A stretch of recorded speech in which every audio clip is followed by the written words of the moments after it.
membahas tentang apa ya? Pergaulan bebas. Nah, oke.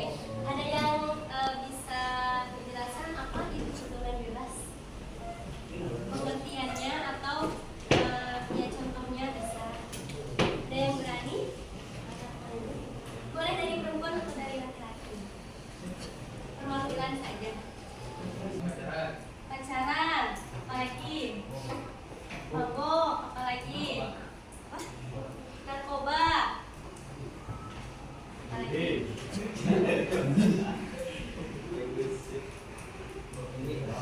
Judi, ya. Jadi pergaulan bebas itu adalah suatu tindakan atau perlakuan di mana perlakuan itu melanggar hak atau kewajiban dirinya sendiri atau melanggar undang-undang tertentu. Nah, jadi betul tadi pergaulan bebas itu contohnya banyak ya, ada berzina, ada pacaran, ada berjudi, ada mabok dan lain-lain gitu. Jadi pergaulan bebas itu pergaulan yang melampaui batas gitu. Oke. Sekarang dilanjutkan kepada materi yang akan dibahas pada hari ini. Sebelumnya, izinkan saya untuk menyampaikan tujuan pembelajaran hari ini ya. Nah, materi hari ini yaitu materi tentang mahabbah, roja dan khauf dan tawakal. Nah, apa sih materi itu tuh? Sebelumnya nih tujuan pembelajaran hari ini. Yang pertama, siswa dapat mengetahui hakikat mahabbah, khauf, roja dan tawakal. Sebelum dijelaskan, apakah ada yang sudah mendengar apa itu mahabbah, khauf, roja dan tawakal? Ada yang sudah tahu? Ada yang sudah mendengar istilah-istilah ini? Oke, yang pertama mahabbah dulu ya. Mahabbah itu bahasa Arab yang artinya cinta ya. Boleh sambil dilihat buku LKS. Ya, jadi mahabbah itu adalah cinta. Nah, di mana seseorang itu pasti mempunyai perasaan cinta, perasaan kasih sayang. Ya, cinta itu hadir dari nyaman, cinta itu hadir dari rasa ingin tahu gitu ya. Nah, kemudian cinta yang dimaksud di sini itu cinta kepada siapa? Nah, cinta yang dimaksud di sini itu adalah cinta kepada Allah. Ya. Nah, di mana seorang hamba itu layaknya harus mencintai Sang Pencipta gitu. Dengan melaksanakan sholat, melaksanakan ibadah-ibadah yang sudah ditetapkan. Oke, itu untuk mahabbah. Dalil mahabbah itu ada di surat At-Taubah ayat 24. Ya, itu dalilnya. Nah, mahabbah cinta kepada Allah. Berarti cinta kepada Allah itu seorang hamba siap untuk mengabdikan dirinya kepada Allah, menaati perintahnya, terus menjauhi larangannya. Nah, di sini tertulis cara-cara untuk mahabbah kepada Allah atau cinta kepada Allah, yaitu satu, selalu memuji Allah SWT. Nah, sebaik-baiknya orang adalah orang yang selalu ingat kepada Allah gitu ya. Cara memujinya gimana? Yaitu selalu ingat kepada Allah atau zikir. Nah, pasti di sini juga udah melakukan zikir lah ya setelah sholat atau ketika ada sesuatu yang kita lihat di depan mata. Misalkan kita melihat pemandangan yang indah, masya Allah, nah itu juga termasuk kepada yang zikir gitu. Nah, itu cara mahabbah yang pertama. Kedua yaitu ada selalu husnuzon kepada Allah. Nah, husnuzon itu adalah berbaik sangka. Nah, ketika kita berbaik sangka kepada Allah, tentu Allah akan bersangka pula kepada kita. Maksudnya gimana? Maksudnya ketika kita berhusnuzon atau berbaik sangka kepada Allah, pasti Allah juga akan sesuai dengan apa yang kita prasangkakan. Ada ayat di dalam Al-Quran di mana ayat tersebut itu mengatakan bahwa prasangka Allah adalah prasangka hambanya itu adalah prasangka Allah gitu. Jadi kita harus selalu berhusnuzon kepada Allah, berprasangka baik gitu ya. Kemudian yang ketiga, cara mahabbah kepada Allah itu yaitu meyakini kasih sayang Allah yang luar biasa gitu. Nah, kemudian yang keempat itu ada meyakini kebenaran hukum Allah. Nah, yang kelima itu ada selalu takut berpaling pada Allah. Nah, itu cara-cara untuk mahabbah, untuk cinta kepada Allah gitu ya. Kemudian di sini ada contohnya. Nah, contoh cinta kepada Allah itu tadi di awal, contoh cinta kepada Allah itu yaitu menaati atau kita melaksanakan perintah-perintah yang sudah Allah wajibkan gitu, seperti sholat, puasa, zakat, dan lainnya. Nah, itu contoh dari kita cinta kepada Allah SWT. Oke, itu untuk mahabbah. Kemudian ada khauf. Khauf. Ada yang sudah tahu khauf itu apa? Khauf juga sama, berasal dari bahasa Arab. Khauf itu adalah ketakutan atau takut, ya. Maksudnya gimana? Nah, maksudnya sebenarnya ini mahabbah, khauf, roja, dan tawakal itu saling bersangkut paut gitu ya. Dan kalau tadi mahabbah cinta kepada Allah, berarti perasaan cinta yang akan selalu tersangkut kepada Allah. Nah, kemudian untuk khauf itu takut, di mana ketika kita sudah cinta kepada Allah, pasti seorang hamba itu akan takut kepada azab-azabnya gitu. Contohnya lah, kita nih udah kita cinta kepada orang tua kita, pasti kita tuh takut apa-apa yang orang tua kita langgar gitu kan, takut dihukum dan segalanya. Nah, begitu juga kepada Allah, ketika kita udah mempunyai rasa cinta kepada Allah, pasti kita takut untuk berbuat dosa gitu. Karena gak mungkin orang yang udah kita cintai atau Allah yang udah kita cintai sama kita teh dilukai atau dikhianati gitu dengan cara berbuat kesalahan gitu. Nah, jadi takut ini salah satu sifat yang harus kita miliki gitu ya, takut kepada Allah gitu. Khauf. Nah, kemudian dalil khauf itu ada di surat Al-Hasyr ayat 21.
Ya gitu.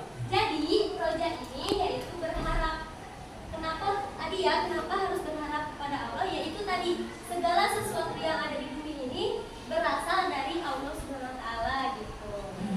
Nah, kemudian dalil roja itu ada di surat Al-Kahfi ayat 110. Nah, syaratnya, cara untuk roja kepada Allah itu seperti apa? Satu, menyembah kepada Allah Subhanahu Wa Taala dengan penuh keyakinan. Yakin ya kepada Allah bahwa misalkan kita sholat nih, sholat itu kalau dipikir-pikir buat apa sih, cuma gerakan-gerakan doang gitu kan? Kalau misalkan ada yang nggak yakin gitu, nah ternyata di dalam sholat itu emang banyak manfaatnya, bukan sekedar gerakan itu gitu. Dan dari sholat itu kita bisa langsung nyambung sama Allah gitu, misalkan dari sholat dan dari ibadah yang lain itu gitu. Intinya yang cara untuk roja itu satu, yakin gitu ya. Yang kedua itu meminta dan berharap selalu sabar dan sholat tuh. Sabar dan sholat adalah kunci dari segala kegiatan yang kita lakukan gitu. Kemudian yang ketiga, semangat dalam melaksanakan ketaatan. Semangat. Dan yang keempat itu ada menghadapi kesulitan hidup secara tenang. Ya, tenang gitu ya, menghadapi masalah itu. Tenang aja gitu. Kita serahin aja semuanya sama Allah gitu. Roja berharap bahwa nanti akan ada jalannya gitu. Oke. Kemudian di sini ada ciri-ciri orang yang mempunyai roja atau berharap tinggi kepada Allah. Yang pertama itu optimis. Yang kedua ada dinamis. Yang ketiga berpikir kritis dan maju untuk masa depan. Nah itu sedikit penjelasan dari sifat roja ya. Oke. Selanjutnya itu ada tawakal. Nah, tawakal. Ada yang tahu tawakal?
dan keinginan terhadap dunia makin terkendali gitu.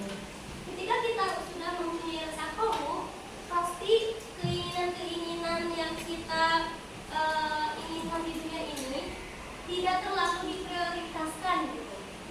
So, ya. Oke, itu yang kedua. Kemudian yang ketiga itu mendekatkan diri terhadap keagungan dan kemuliaan Allah. Yang keempat, hati makin jauh dari permusuhan, kedengkian dan hasud. Yang kelima, memperoleh surga Allah Subhanahu wa taala. Nah, itu adalah manfaat dari qaul. Kemudian di sini ada manfaat dari roja. Yang pertama, terjauhkan dari syirik. Nah, kemudian yang kedua, memperoleh hasil terbaik dari usaha yang dilakukan. Ya. Nah, yang ketiga itu mendatangkan manfaat dan berkah di dunia dan akhirat. Itu adalah manfaat roja. Oke. Kemudian yang terakhir yaitu ada tawakal. Nah, manfaat bertawakal ini hampir sama kayak yang tadi di Muhammad ya. Yang pertama itu ada memperkuat iman, yang kedua ada melatih kemandirian, yang ketiga memperoleh kemudahan hidup di dunia dan di akhirat, kemudian pantang menyerah, kemudian diberikan rezeki yang cukup oleh Allah, kemudian diberikan kenikmatan oleh Allah, dan yang terakhir memperkuat hati jauh dari godaan setan. Itu adalah manfaat dari tawakal. Oke. Nah, materi hari ini sudah tersampaikan untuk hakikat mahabbah, khauf, roja dan tawakal dan manfaat mahabbah, khauf, roja dan tawakal. Selanjutnya saya akan membagikan 4 kelompok. Nanti di mana setiap kelompoknya akan mempresentasikan atau menjelaskan kembali apa yang sudah saya jelaskan gitu ya. Nah, pembagian kelompoknya yaitu berhitung 1 sampai 4. Oke, mulai dari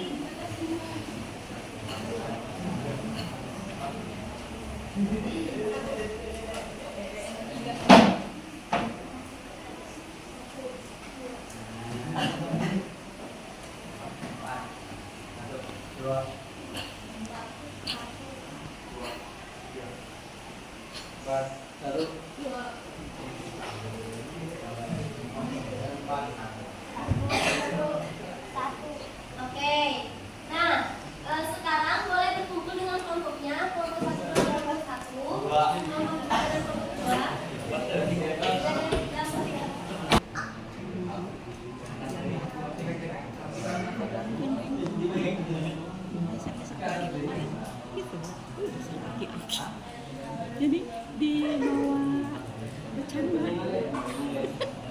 benar-benar bisa sakit ini gitu biasa sih nggak udah ini lagi itu pas diajak disuruh Assalamualaikum warahmatullahi wabarakatuh. Waalaikumsalam